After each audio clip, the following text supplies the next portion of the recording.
మిత్రులందరికీ కూడా నమస్కారం అండి. ఇవాళ ఆంధ్రప్రదేశ్ రాష్ట్రంలో ఏం రాజ్యాంగం నడుస్తూ ఉందండి? రెడ్ బుక్ రాజ్యాంగం నడుస్తుందా? అసలు జరుగుతున్న సంఘటనలు గడిచిన 40 రోజుల్లో అసలు ఏం చేస్తూ ఉన్నారు? లోకేష్ గారు చెప్పినట్టు ఇదేంటంటే రెడ్ బుక్ రాజ్యాంగమా? ఆయన చెప్పినట్టు రెడ్ బుక్ రాజ్యాంగమా? అసలు మనం ప్రజాస్వామ్యంలో ఉన్నామా, ఎక్కడున్నామా అని అడుగుతా ఉన్నాం. ఇవాళ ఉదయము మా పార్టీ పార్లమెంట్ సభ్యుడు ఆయన నియోజకవర్గానికి వెళ్తే, మిథున్ రెడ్డి గారు ఆయన నియోజకవర్గానికి వెళ్తే ఆయన పైన రాళ్ల దాడి చేస్తున్న పచ్చ పార్టీ నేతలు ఇదా చేసే కార్యక్రమం? నాకు ఒకటి అర్థం కాని అంశం ఏంటంటే ఆంధ్రప్రదేశ్ రాష్ట్రాన్ని ఎక్కడ తీసుకెళ్ళిపోతా ఉన్నారు? నిన్నటికి నిన్న రాత్రి వినుకొండలో ఒక యువకుడిని హత్య చేసిన దుర్మార్గపు కార్యక్రమాలు జరుగుతూ ఉన్నాయి. ఆంధ్రప్రదేశ్ రాష్ట్రంలో ఈ హత్యా రాజకీయాలు ఏంటి? నడి రోడ్డు పైన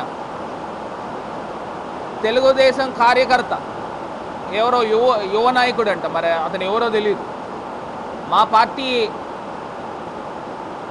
ముస్లిం మైనారిటీ పిల్లోడి పైన హత్య చేసి చేతిని నరికేసిన సందర్భం, చెయ్య పక్కకి వెళ్ళిపోయింది, హత్య చేసిన సందర్భం. అసలు ఆంధ్రప్రదేశ్ రాష్ట్రాన్ని ఎక్కడ తీసుకెళ్ళిపోతా ఉన్నారు? ఆంధ్రప్రదేశ్ ప్రజలకి ఇప్పుడు మీరు ఎన్నుకున్న ప్రభుత్వము హత్యలు చేస్తూ ఉన్నారు, దాడులు చేస్తూ ఉన్నారు, అత్యాచారాలు జరుగుతూ ఉన్నాయి. మైనర్ బాలిక దర్శిని అనే ఒక చిన్నారిని మరి హత్య చేసి, లైంగికంగా దాడి చేసి హత్య చేసిన సందర్భం. అది మరొక ముందే విశాఖపట్నంలో ఒక ప్రేమోన్మాది నేరుగా అతను గతంలో ఈ రకమైన కార్యక్రమాలు చేస్తున్నాడని అరెస్ట్ అయ్యాడు. సిద్ధు అనే కుర్రాడు అరెస్ట్ అయిన తర్వాత అతన్ని మళ్ళీ బెయిల్ మీద బయటకు వచ్చి డైరెక్ట్గా ఇంటిపైకి వెళ్ళి దాడి చేసిన సందర్భాలు, దాడి చేసి డైరెక్ట్గా వాళ్ళ తల్లి అడ్డొస్తే తల్లిపైన దాడి చేసిన సందర్భాలు. అసలు ఆంధ్రప్రదేశ్ రాష్ట్రంలో ఏం జరుగుతూ ఉంది? ఏం జరుగుతూ ఉంది అంటే లోకేష్ చెప్పినట్టు రెడ్ బుక్ రాజ్యాంగం నడుస్తూ ఉందా? అసలు ఎంత దారుణం అండి. నిన్నటికి నిన్న రాత్రి ఒక రషీద్ అనే మా కార్యకర్త పైన ఈ రకమైన దాడి ఎంత దారుణం అండి ఇది. సభ్య సమాజం కూడా సిగ్గుపడే విధంగా ఈ రకమైన ఘటనలు ఎప్పుడైనా ఉన్నాయా ఆంధ్రప్రదేశ్ రాష్ట్రంలో? మరి కొత్తగా ఏర్పడిన ప్రభుత్వం చేసే దాడులకి మరి పోలీస్ శాఖ ఏం చేస్తూ ఉన్నారని అడుగుతా ఉన్నా. అంటే కొమ్ము కాస్తూ ఉన్నారా అని అడుగుతా ఉన్నా. ఏం జరుగుతూ ఉంది? మరి ఇదే పవన్ కళ్యాణ్ గారు మరి స్పందించాలి కదా. ఇప్పుడు సుగాలి ప్రీతి అనే అమ్మాయి పైన ఈ రకమైన ఘటన జరిగినప్పుడు ఏ రకంగా మీరు స్పందించారు? మరి లోకేష్ నేరుగా చెప్తా ఉన్నాడు, రెడ్ బుక్లో మీరు ఎంతమంది పైన దాడి చేస్తే మీకు అంత మంచి పదవి ఇస్తానని ఎలక్షన్స్ ముందు చెప్పిన వ్యక్తి మరి ఈ రకమైన కార్యక్రమాలు ఆంధ్రప్రదేశ్ రాష్ట్రంలో జరుగుతూ ఉన్నప్పుడు మరి ఖచ్చితంగా దీనిపైన పవన్ కళ్యాణ్ గారు స్పందించాలని తాలూకా డిమాండ్ చేస్తూ ఉన్నాం. మరి ఇదే చంద్రబాబు నాయుడు గారు శ్వేతపత్రాలు రిలీజ్ చేస్తూ ఉన్నారు కదా. గడిచిన 40 రోజుల్లో జరుగుతున్న దాడులపైన చంద్రబాబు నాయుడు గారు శ్వేతపత్రం రిలీజ్ చేస్తున్నారా లేదా అడుగుతా ఉన్నాం. ఎందుకు జరుగుతూ ఉన్నాయి అంటే మీకు ఇన్ని సంవత్సరాల అనుభవం ఉంది కదా, 14 సంవత్సరాల అనుభవం ఉంది కదా, మరి 14 సంవత్సరాల అనుభవంలో ఈ రకమైన ఘటనలు దాడులు జరుగుతున్నప్పుడు మీరు పరిపాలనని సవ్యంగా చేసే శక్తి సామర్థ్యాలు మీకు లోపించినాయా అని నేను అడుగుతా ఉన్నా, ప్రశ్నిస్తూ ఉన్నా. ఆంధ్రప్రదేశ్ రాష్ట్రాన్ని ఎక్కడ తీసుకెళ్తా ఉన్నా? దీనిపైన తక్షణమే ఆంధ్రప్రదేశ్ రాష్ట్ర ముఖ్యమంత్రి చంద్రబాబు నాయుడు గారు స్పందించాలి, ఉప ముఖ్యమంత్రి పవన్ కళ్యాణ్ గారు స్పందించాలి, లోకేష్ మరి మంత్రివర్యులు ఆయన ఎలక్షన్స్ ముందు ప్రేరేపించాడు రెడ్ బుక్ అని. దానికి అనుగుణంగానే ఇవాళ ఆంధ్రప్రదేశ్ రాష్ట్రంలో హత్య రాజకీయాలు జరుగుతూ ఉన్నాయి. దీన్ని ఇమ్మీడియట్గా అరికట్టాలి. దీని వెనక ఉన్న వ్యక్తులు, ప్రేరేపించిన వ్యక్తులపైన కేసులు నమోదు చేయాలి అని చెప్పి ఈ రకంగా డిమాండ్ చేస్తూ ఉన్నాం. మళ్ళీ ఆంధ్రప్రదేశ్ రాష్ట్రంలో శాంతి భద్రతలు లోపిస్తూ ఉన్నాయి. మొన్న గవర్నర్ గారిని కూడా మా పార్టీ నేతలందరూ కూడా వెళ్ళి కలవడం జరిగింది. గవర్నర్ గారు ఇమీడియట్గా జోక్యం చేసుకోవాలి, స్పందించాలి. దీనిపైన తగు చర్యలు ఆంధ్రప్రదేశ్ రాష్ట్ర గవర్నర్ గారు కూడా బాధ్యత తీసుకోవాలని ఈ సందర్భంగా డిమాండ్ చేస్తూ ఉన్నాం. ఏం చేస్తూ ఉన్నారండి ఆంధ్రప్రదేశ్లో? ఇంత దారుణాలా? ఏదైనా కొంత వేడి ఉంటే ఎలక్షన్ అయిన వారం 10 రోజుల వరకు ఉంటుంది. ఇదేంటిది 40 రోజులు అవుతున్నప్పటికీ కూడా ఒక ఎంపీ పైన వాళ్ళ సొంత నియోజకవర్గానికి వెళ్తే దాడి చేయడం ఏంటి అని అడుగుతా ఉన్నా. ఇంత దారుణమా? ఇవన్నిటిపైన ముఖ్యమంత్రి, డిప్యూటీ ముఖ్యమంత్రి ఇద్దరు స్పందించి పరిపాలన గాడిలో పెట్టాల్సిన బాధ్యత వాళ్ళ పైన ఉందని కూడా వైఎస్ఆర్ కాంగ్రెస్ పార్టీ తరఫున డిమాండ్ చేస్తూ ఉన్నాం. ఇది కాకుండా ప్రధానమైన రెండో అంశం, రేపు పార్లమెంట్ బడ్జెట్ సమావేశాలు ప్రారంభం అవుతూ ఉన్నాయి. మరి ప్రారంభం అవుతున్న సందర్భంలో బీహార్ ముఖ్యమంత్రి నితీష్ కుమార్ గారు ఆయన బీహార్ రాష్ట్రానికి ప్రత్యేక హోదా ఇవ్వాలి, లేని పక్షంలో ప్రత్యేక ప్యాకేజ్ ఇవ్వాలి అని చెప్పి వారు డిమాండ్ చేశారు. మరి ఆంధ్రప్రదేశ్ రాష్ట్ర ముఖ్యమంత్రి చంద్రబాబు నాయుడు గారు ఎందుకు ప్రకటన చేయలేదు? వాళ్ళ రాష్ట్రం పర్వాలా, ఆంధ్రప్రదేశ్ అన్యాయంగా విభజించబడింది. ఇప్పుడున్న ప్రభుత్వము మైనారిటీ ప్రభుత్వం, మర్చిపోబాకండి, మైనారిటీ ప్రభుత్వము. ఇంకా మ్యాజిక్ ఫిగర్కి బీజేపీకి దగ్గరగా 35-40 సీట్లు తక్కువైనాయి. మరి అలాంటి సందర్భాల్లో ఆంధ్రప్రదేశ్కి మనమేమి గొంతమ్మ కోరికలేం కోరట్లా. ఆంధ్రప్రదేశ్ రాష్ట్రానికి న్యాయం చేయాల్సింది కేంద్ర ప్రభుత్వం. సో ఖచ్చితంగా ప్రత్యేక హోదా అనేది మన తాలూకా ఆంధ్రప్రదేశ్ ప్రజల తాలూకా డిమాండ్. ఇప్పుడు జరుగుతున్న బడ్జెట్ సమావేశాల్లో మరి చంద్రబాబు నాయుడు గారు నిన్న వెళ్ళి హోంమంత్రి అమిత్ షా గారిని కలవడం జరిగింది. కలిసినప్పుడు ప్రత్యేక హోదా ఏమన్నా డిమాండ్ చేశారా, చేయాల్సిన అవసరం లేదా అని ఇవాళ సూటిగా ప్రశ్నిస్తూ ఉన్నాం.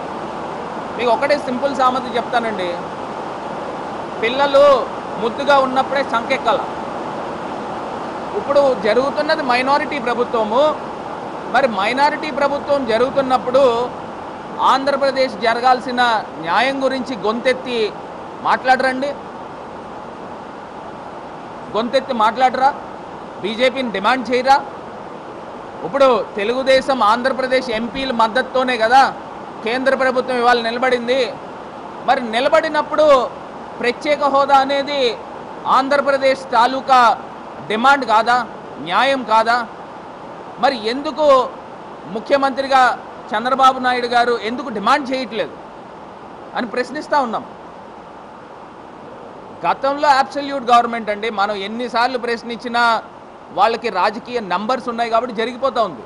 ఇప్పుడు నంబర్స్ తక్కువైంది కదా, ఇప్పుడు బడ్జెట్ జరుగుతూ ఉంది కదా, ఆ బడ్జెట్ సెషన్స్లో డిమాండ్ ఎందుకు రైజ్ చేయరు, వాళ్ళ దగ్గర నుంచి హామీ ఎందుకు తీసుకోరు, అని వాళ్ళు ప్రశ్నిస్తూ ఉన్నాం. దానిపైన సమాధానం చెప్పరు. ఇది ఖచ్చితంగా నేను ఒకటే అంశం చెప్తున్నానండి. బీజేపీ నెమ్మదిగా చిన్న చితక పార్టీల ఎంపీలందరినీ కూడా లాక్కుంటూ ఉంది. వాళ్ళు మెజారిటీ పెంచుకునే కార్యక్రమం జరుగుతూ ఉంది. మరి ఈ జరుగుతున్న సందర్భంలో ఇప్పుడు ఆంధ్రప్రదేశ్ ఎంపీల యొక్క అవసరము కేంద్ర ప్రభుత్వం నిలబడడానికి ఉన్నప్పుడు మరి చంద్రబాబు నాయుడు గారు, తెలుగుదేశం చీఫ్ చంద్రబాబు నాయుడు గారు 18 ఎంపీలు ఉన్నాయి. మరి ప్రత్యేక హోదా గురించి ఎందుకు మీరు డిమాండ్ చేయట్లేదు? ఖచ్చితంగా ప్రత్యేక హోదా ఇచ్చేటట్టయితే మా పార్టీ ఎంపీల యొక్క మద్దతు కూడా ఉంటుంది కదా, ఎందుకు చేయట్లేదని ప్రశ్నిస్తూ ఉన్నాం. దీనిపైన ఒక్కసారి ఆంధ్రప్రదేశ్ రాష్ట్ర ప్రభుత్వము, ముఖ్యమంత్రి చంద్రబాబు నాయుడు గారు దీనిపైన పునరాలోచన చేసి ఖచ్చితంగా రేపు జరగబోయే బడ్జెట్ సమావేశాల్లో దీన్ని తీర్మానం చేసి, మీరు ఎలాగ అసెంబ్లీలో పెడుతున్నారు కదా 22వ తారీఖు నుంచో, అసెంబ్లీలో తీర్మానం చేయండి. ఆంధ్రప్రదేశ్ రాష్ట్రానికి ప్రత్యేక హోదా ఇచ్చి తీరాలి అని తీర్మానం చేసి కేంద్ర ప్రభుత్వానికి పంపించండి. పంపిస్తే ఖచ్చితంగా ఆంధ్రప్రదేశ్ మనము అమ్మ అడగకుండా ఉంటే అన్నం ఎందుకు పెడుతుంది? అడగాలి కదా, అమ్మని అడగాలి కదా. ఏమంటే ఆంధ్రప్రదేశ్ రాష్ట్రానికి అన్యాయం జరిగింది, మీరు ఇవ్వాల్సిందే అని చెప్పేసి డిమాండ్ చేయాలి కదా, ఎందుకు చేయట్లేదు? దీనిపైన ఆంధ్రప్రదేశ్ రాష్ట్ర ప్రజలందరూ కూడా గమనించాలి. ఇప్పుడు మీరు అడగచ్చు, మా తాలూకా ప్రభుత్వం ఉన్నప్పుడు మీరెందుకు తేలేకపోయారని. నేను చెప్తా ఉన్నా, అప్పుడు అబ్సల్యూట్ గవర్నమెంట్, బీజేపీకి 303 ఎంపీలు ఉన్నారు, ఇప్పుడు 240 ఎంపీలు మట్టుకే ఉన్నాయి బీజేపీకి. మరి ఆ పరిస్థితుల్లో ఆంధ్రప్రదేశ్ ఎంపీల యొక్క మద్దతుతోనే ఇవాళ గవర్నమెంట్ నిలబడింది. మరి నిలబడినప్పుడు ఆంధ్రప్రదేశ్కి న్యాయం చేయాల్సింది ముఖ్యమంత్రి చంద్రబాబు నాయుడు గారు కాదా అని అడుగుతా ఉన్నా. దీనిపైన తక్షణమే వాళ్ళు పునరాలోచన చేసుకుని ముందరికి రావాలి అని చెప్పి ఈ సందర్భంగా తెలియపరుస్తూ, మరి దీనిపైన కూడా ఖచ్చితంగా ఆంధ్రప్రదేశ్లో జరుగుతున్న అన్యాయాల గురించి ఒక మాజీ పార్లమెంట్ సభ్యుడిగా మా తాలూకా ఎంపీలందరూ కూడా ఎవరైతే ఉన్నారో రాజ్యసభలోనూ లోక్సభలోనూ ఖచ్చితంగా ఆంధ్రప్రదేశ్ జరుగుతున్న హత్య రాజకీయాల గురించి పార్లమెంట్లో లేవనెత్తుతాం. దేశాన్ని తెలియపరిచే విధంగా ఆంధ్రప్రదేశ్లో జరుగుతున్న అన్యాయాల గురించి తెలియపరిచే విధంగా ఖచ్చితంగా పార్లమెంట్లో గొంతెత్తి మాట్లాడతామని కూడా ఈ సందర్భంగా చెప్తూ ఇప్పటికైనా ఆంధ్రప్రదేశ్లో శాంతి భద్రతల్ని కాపాడాల్సిన బాధ్యత మరి ముఖ్యమంత్రి పైన, ఆంధ్రప్రదేశ్ రాష్ట్ర ప్రభుత్వం పైన ఉంది అని కూడా ఈ సందర్భంగా తెలియపరుస్తూ తక్షణమే స్పందించి దీన్ని ఇక్కడితో ఫుల్ స్టాప్ పెట్టే విధంగా వ్యవహరించాలని డిమాండ్ చేస్తూ ఉన్నాం. ఒక పార్టీ అధికారంలోకి వచ్చింది, గతంలో వైఎస్ఆర్ కాంగ్రెస్ పార్టీ అధికారంలో ఉన్నప్పుడు ఈ అక్కస్సుతో ఇప్పుడున్న తెలుగుదేశం ప్రభుత్వం చేస్తూ ఉంది. న్యూట్రల్గా ఖచ్చితంగా కేంద్ర ప్రభుత్వం తాలూకా ఏజెన్సీస్తో దీనిపైన పూర్తిగా ఎంక్వైరీ చేస్తే బ్యాక్ ఎండ్ ఉండేది ఖచ్చితంగా తెలుగుదేశం పార్టీ, తెలుగుదేశం ప్రభుత్వమే కనబడుతూ ఉంది. సాక్షాత్తు చంద్రబాబు నాయుడు గారు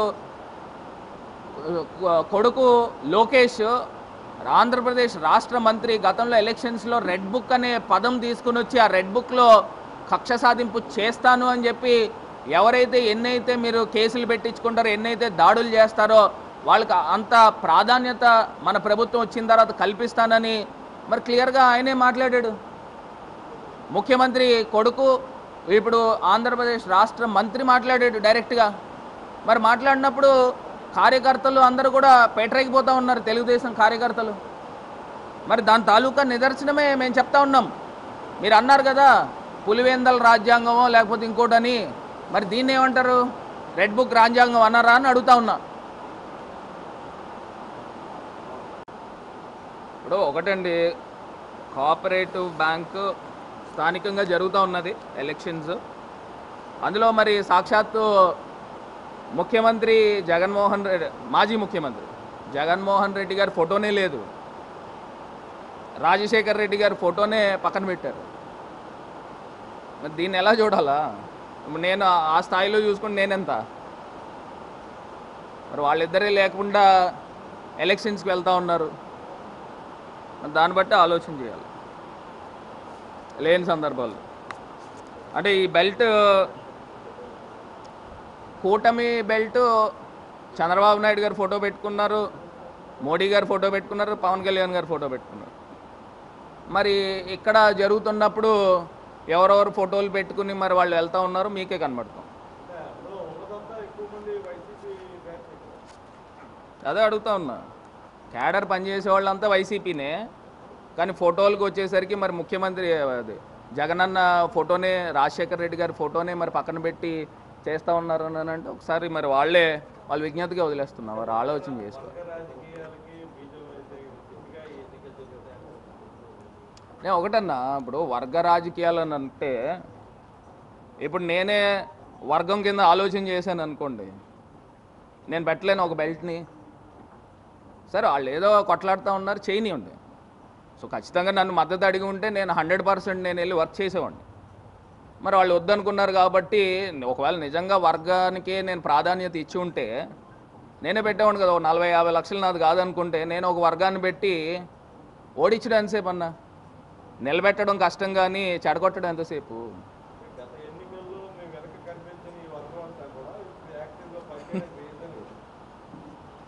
అదే నిజంగా సార్వత్రిక ఎన్నికల్లో కూడా వీళ్ళంతా కూడా మరి కలిసి ఉంటే చాలా జగన్ గారు చాలా ఆనందించేవాళ్ళు.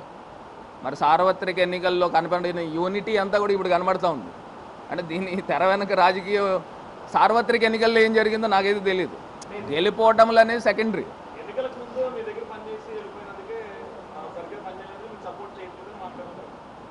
ఎవరు నేనా?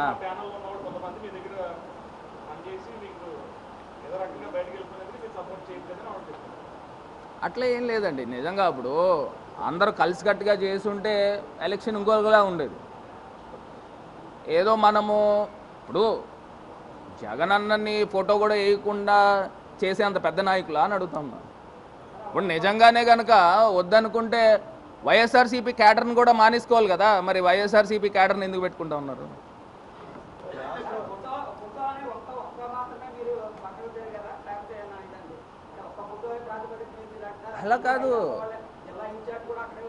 అట్లా కాదు జగన్ గారు ఎవరండి? రాష్ట్ర అధ్యక్షులు కాదా? రాజశేఖర రెడ్డి గారు ఎవరు? ఇప్పుడు మేము మామూలు చిన్న చిన్న కార్యక్రమాలు జరిగినప్పుడే రాజశేఖర రెడ్డి గారిని జగన్ గారిని ముందరికి పెట్టుకుంటాం కదా. వద్దనుకుంటున్నారు ఎవరు? ఇప్పుడు నేనే ఉన్నాగా ఇన్ఛార్జ్. ఇప్పుడు పార్టీ అధ్యక్షుడి ఫోటోనే పెట్టినప్పుడు నేను ఎలాగ ముందుకు వెళ్తాను?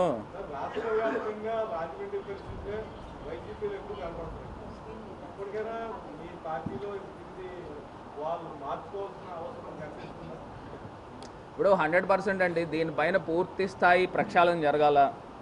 ప్రక్షాళన చేస్తాం.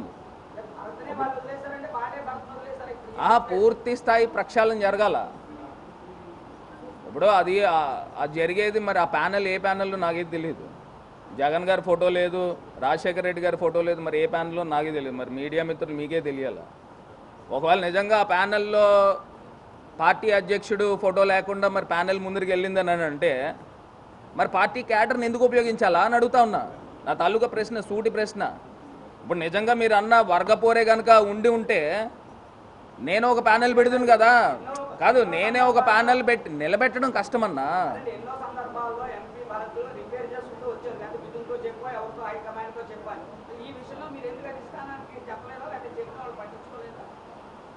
ఆ ప్రశ్న మీరు వాళ్ళనే అడగాలి, నాకు తెలియదు.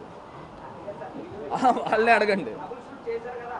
వాళ్ళనే అడగండి. ఇప్పుడు నిజంగా నేను అంటున్నానన్నా, ఇప్పుడు ఫోటో లేనంత మాత్రాన వాళ్ళందరూ పార్టీ తాలూకా మనుషులే నుంచున్న వాళ్ళు మ్యాక్సిమమ్. ఒకవేళ నిజంగా నేను చెడగొట్టాలనుకో ఎంతసేపు పని అన్నా? ఎంతసేపు పని నాకు? నేను ఒక బెల్ట్ పెట్టలేనా? నేను ఒక బెల్ట్ పెట్టి మొత్తం చెడగొట్టలేమా? ఇది మన చేతకాని విషయమా? కాకపోతే ఏంటంటే నుంచున్నారు, ఫర్ గుడ్ ఆర్ బ్యాడ్ నుంచున్నారు. సరే నుంచున్నారు, మంచిదే. నిజంగానే కనుక జగనన్న ఫోటో వేసుంటే నేనే వెళ్ళేటోండి ముందు. నా ఫోటో వేసినా వేయకపోయినా నేనే వెళ్ళి ఖచ్చితంగా ఆ ప్యానెల్ని ఏదో రకంగా గట్టెక్కించే ప్రయత్నం చేద్దును. ఎందుకంటే ఎలక్షన్స్లో పనిచేసి ఉన్నాం కదా.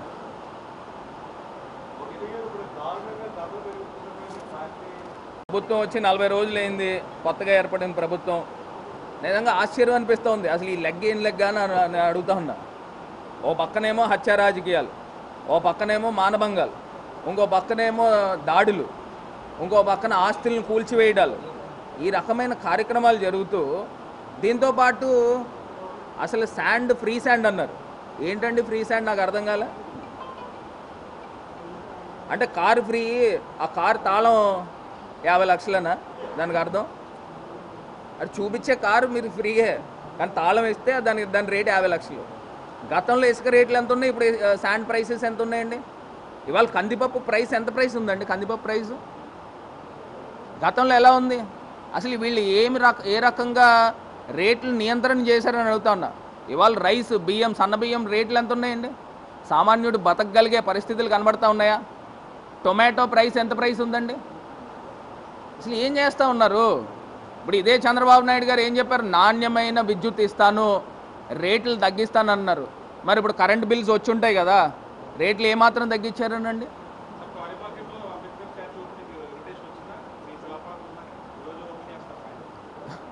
సరే, ఇప్పుడు ఆలోచన మంది, ఎగ్జిక్యూషన్ మంది.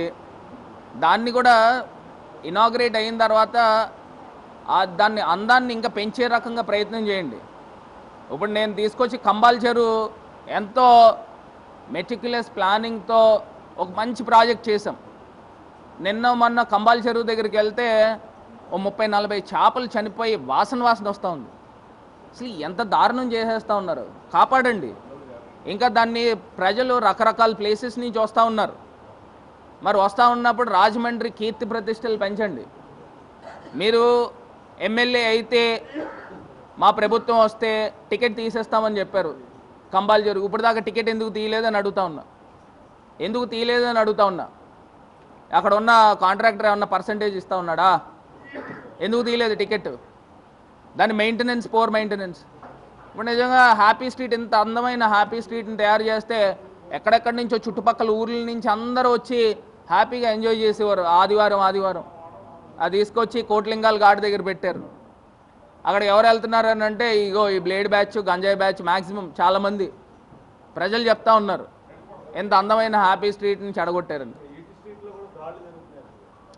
ఈట్ స్ట్రీట్ని కూడా ఈ రకమైన, ఇదివరకు ఈట్ స్ట్రీట్ దగ్గరికి వెళ్తే కలకలలాడుతూ ఉండేది. రాజమండ్రి నగరము ఎంతో స్పెక్టాక్యులర్గా, వైభవంగా కనబడుతూ ఉండేది గడిచిన మా ప్రభుత్వంలో ఉన్నప్పుడు. ఈ గడిచిన 40 రోజుల నుంచి కూడా వాళ్ళు రాజమండ్రిలో వీధి దీపాలు వెలుగుతున్నాయండి సరిగ్గా. అసలు ఇంత దారుణంగా తయారు చేసేసి, ఇంకా నేను ఆ టైంలో వచ్చి బోర్డ్స్ ఇప్పించాను, అడ్వర్టైజ్మెంట్ బోర్డ్స్. ఆ బోర్డ్స్ వాళ్ళు థర్డ్ పార్టీ కాబట్టి వాళ్ళు వెలిగిస్తుంటే రాజమండ్రిలో కొంత లైటింగ్ కనబడుతుంది. ఇవాళ అంబేద్కర్ స్టాట్యూని కూడా అక్కడి నుంచి రాజస్థాన్ నుంచి పింక్ స్టోన్ తీసుకుని వచ్చి అద్భుతంగా తయారు చేసాం. దాన్ని పరిరక్షించండి. ఇవాళ నేను తీసుకుని వచ్చి అక్కడ యోగా పార్క్ని మంచిగా వైట్ కలర్ యోగా బొమ్మలు పెట్టాం, సూర్య నమస్కారాల బొమ్మలు. నేను ఆలోచన చేసింది వైట్ కలర్ పర్ల్ వైట్ పెడితే అది కొంత రేడియం పెయింటింగ్ కింద లైటింగ్ పెడితే రకరకాల కలర్స్ పెట్టచ్చు. దాన్ని తీసుకొచ్చి బ్లాక్ కలర్ మార్చారు. అసలు ఆ ప్లేస్ సూటబుల్ ప్లేసా అని అడుగుతా ఉన్నా. యాక్చువల్గా జేఎన్ రోడ్ ఎండింగ్ దగ్గర పెట్టాలని అనుకున్నాం. ఇటు 6 సూర్య నమస్కారాలు, ఇటు 6 సూర్య నమస్కారాలు పెట్టి ఒక అందంగా హైవే పాయింట్ దగ్గర పెట్టాలనుకున్నాం. మరి పెట్టాలనుకున్నప్పుడు మరి దాన్ని డ్రాప్ చేసి అక్కడ తీసుకెళ్ళి ఓఎన్జీసీ దగ్గర ఆ రోడ్ దగ్గర పెట్టారు. క్వారీ రోడ్ టర్నింగ్, అదే లాలా చెరువు రోడ్ టర్నింగ్ దగ్గర. దాన్నేమో బ్లాక్ పెయింట్ వేయించారు. అసలు ఏమన్నా అందం కనబడుతుందా? అన్నీ లక్షలు ఖర్చు పెడతా ఉన్నారు. దాన్ని పర్ల్ వైట్ ఇప్పటికైనా కొంచెం మార్చుకుని పర్ల్ వైట్ పెడితే ఒక్కొక్క బొమ్మకి ఒక్కొక్క లైటింగ్ పెడితే మంచి అందంగా కలర్ఫుల్గా కనబడుతుంది. ఆ బ్లాక్ కలర్ పెట్టడం వలన వెనకాల చెట్లు ఉండడం వలన అసలు కనే కనిపించట్లా. దీన్ని కూడా ఒకసారి పునరాలోచన చేసి, డబ్బులు ఖర్చు అయితే అయినాయి, వైట్ కలర్ పెయింట్ వేయిస్తే కొంచెం అందంగా కనబడుతుంది. అదే ఇప్పుడు చూశారు కదండి, ఎవరైతే ప్రశ్నిస్తూ ఉన్నారో ఈ రకమైన దాడులు చేస్తూ ఉన్నారు, హత్య రాజకీయాలు చేస్తూ ఉన్నారు. అలాగని జెడ్సీ రకాలు ఏం కాదు. నేను మీడియాలో మాట్లాడాను. అప్పుడు జరిగిన ఫ్రీ ఇసుక అని చెప్పే, ఫ్రీ శాండ్ అని చెప్పిన వ్యక్తులు ఎన్ని కోట్ల రూపాయలు ఆర్జించారని అడుగుతా ఉన్నా. ఎన్ని కోట్ల రూపాయలు. అది నేను అదే అన్నా, మన మీడియా మిత్రుడు ఎవరైనా ఇల్లు కట్టుకుంటే ఒక లారీ పంపించండి, లోడింగ్ ఛార్జ్ చేస్తే ఏమన్నా ఇస్తారా? గతంలో శాండ్ ప్రైస్ ఎంత ఉంది, ఇప్పుడు ఎంత ప్రైస్ ఉంది? ఫ్రీ శాండ్ అని చెప్పిన వాళ్ళు మరి ఈ రకమైన అక్రమార్జన చేస్తూ ఉన్నారు. ఇన్ని కౌరులు చెప్పి చేసే పనులేమో ఈ పనులు.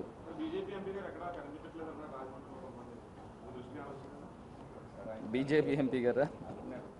అదే అండి, ఇప్పుడు ఒకటండి, ఇవాళ ప్రజలు ఓట్లు వేసి గెలిపించారు, వలస వచ్చిన వ్యక్తుల్ని ఎక్కువ ప్రేమిస్తూ ఉన్నారు మరి రాజమండ్రి ప్రజలు. అదేంటో నాకు అర్థం కాదు. నేను ఇంత కొట్లాడి 5 సంవత్సరాలు ఫ్యామిలీని వదిలేసి అంతా నేను తిరిగి రాజమండ్రికి ఒక మంచి స్పార్క్ తీసుకొని వచ్చాం. ఇప్పుడు ఆ కళా విహీనంగా తయారవుతుంది. ఇప్పుడున్న ఎంపీలు కూడా, ఎంపీ గారు కానీ ఇప్పుడున్న స్థానిక ఎమ్మెల్యేలు వీళ్ళందరూ కూడా రాజమండ్రి గ్రోత్ స్టోరీలో మీరు అందరూ భాగస్వామ్యులు కండి.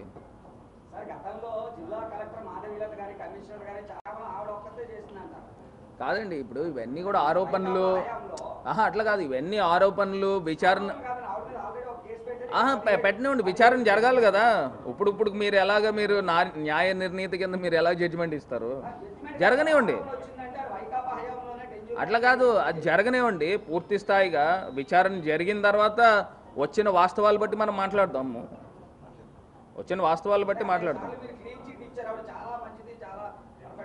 ఇప్పుడు రాజమండ్రి గ్రోత్ స్టోరీలో ఖచ్చితంగా కలెక్టర్గా ఉన్న మాధవీలత గారు కానీ, ఇప్పుడు ఉన్న కమిషనర్ దినేష్ గారు కానీ చాలా కష్టపడ్డారు. మేమంతా కూడా ఒక కలెక్టివ్ రెస్పాన్సిబిలిటీ తీసుకుని రాజమండ్రిలో అద్భుతంగా డెవలప్మెంట్ చేసాం. కాకపోతే మాది టెన్యూర్లో కరోనాతో టైం పోయినప్పటికీ 2.5 సంవత్సరాల్లో ఎంత చేయాలో మ్యాక్సిమం చేసాం. నిజంగా ఇంకొక టర్మ్ వచ్చి ఉండుంటే రాజమండ్రిని నేను ఎలా తయారు చేద్దునో అది మీ ఊహకు కూడా అందదు. అట్లా చేసి ఉండేవాడిని. కాకపోతే ఇప్పుడు కొత్తగా వీళ్ళు వచ్చారు కాబట్టి వీళ్ళు ఏం చేస్తారో కూడా చూద్దాం. ఇప్పుడు ఉన్నదాన్ని నాశనం చేయొద్దని చెప్తా ఉన్నా. ఆయన అన్నాడు కంబాల్ చెరువు పూర్వ వైభవం తీసుకొస్తాను అంటే, కంబాల్ చెరువు పూర్వ వైభవం ఏంటండి? మురికి నీళ్ళ చెరువు. ఇప్పుడు అదే సేమ్ మురికి నీళ్ళ చెరువు చేస్తున్నారు.